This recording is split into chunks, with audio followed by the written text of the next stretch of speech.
స్వాగతం సుస్వాగతం గాయత్రి జ్యోతిష్ కేంద్రానికి. నేను మీ వంశీ ఆస్ట్రో. సభ్యులకు, మిత్రులకు, మిగిలిన అందరికీ కూడా మహాశివరాత్రి పర్వదిన శుభాకాంక్షలతో శ్రీ వాల్మీకి విరచిత శ్రీమద్ రామాయణం బాలకాండ 38వ సర్గ. ఓ రామా, ఇప్పుడు నీకు సగరుడి కథ చెబుతాను విను. పూర్వము అయోధ్యానగరమును సగరుడు అనే రాజు పరిపాలిస్తూ ఉండేవాడు. ఆయనకు పుత్ర సంతానం లేదు. విదర్భరాజు కుమారి కేసిని అతని మొదటి భార్య, సుమతి ఆయన రెండవ భార్య. పుత్ర సంతానం కొరకు సగరుడు 2 భార్యలతో సహా హిమవత్ పర్వతమునకు పోయి అక్కడ భృగు ప్రస్రవణము అనే పర్వతము మీద 100 సంవత్సరముల పాటు తపస్సు చేశారు. వారి తపస్సునకు మెచ్చిన భృగు మహర్షి వారికి పుత్ర సంతానం ప్రసాదించాడు. ఓ సగర చక్రవర్తి, నీకు ఒక భార్య యందు 1 కుమారుడు, మరొక భార్య యందు 60,000 మంది కుమారులు జన్మిస్తారు అని వరము ఇచ్చాడు.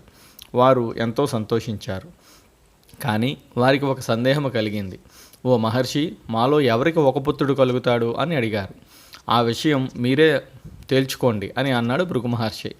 అప్పుడు కేసిని, ఓ మహర్షి, నాకు వంశము నిలిపే 1 కుమారుని ప్రసాదించండి అని కోరుకుంది. రెండవ భార్య సుమతి, నాకు 60,000 మంది కుమారులను ప్రసాదించండి అని కోరుకుంది. భృగు మహర్షి వారిని ఆ ప్రకారము అనుగ్రహించారు. భృగు మహర్షికి నమస్కరించి అయోధ్యకు తిరిగి వచ్చారు. కాలక్రమేణా ఇరువురు గర్భములు ధరించారు. పెద్ద భార్య కేసిని అసమంజుడు అనే కుమారుణ్ణి ప్రసవించింది. రెండవ భార్య ఒక పెద్ద పిండమును ప్రసవించింది. అది పగిలి అందులో నుండి 60,000 మంది పుత్రులు జన్మించారు. వారందరూ పెరిగి పెద్దవారు అయ్యారు. వారందరూ ఆటలు ఆడుతూ ఉండగా పెద్దవాడు మిగిలిన వారిని నీటిలో ముంచి వారు అరిచి కేకలు పెడుతుంటే ఆనందించేవాడు. అనేక రకములైన పాపకార్యములను చేయిస్తూ జనులను బాధ పెడుతూ ఉండేవాడు.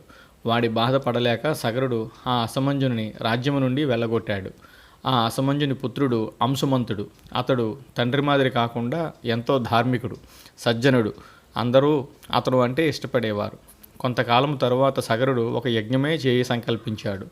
పురోహితులను, ఋత్విక్కులను సంప్రదించాడు. యజ్ఞమునకు కావలసిన సంభారములు సమకూర్చుకున్నాడు. యజ్ఞము చేయ పూనుకున్నాడు.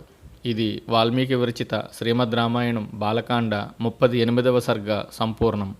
ఓం తత్సత్, ఓం తత్సత్, ఓం తత్సత్.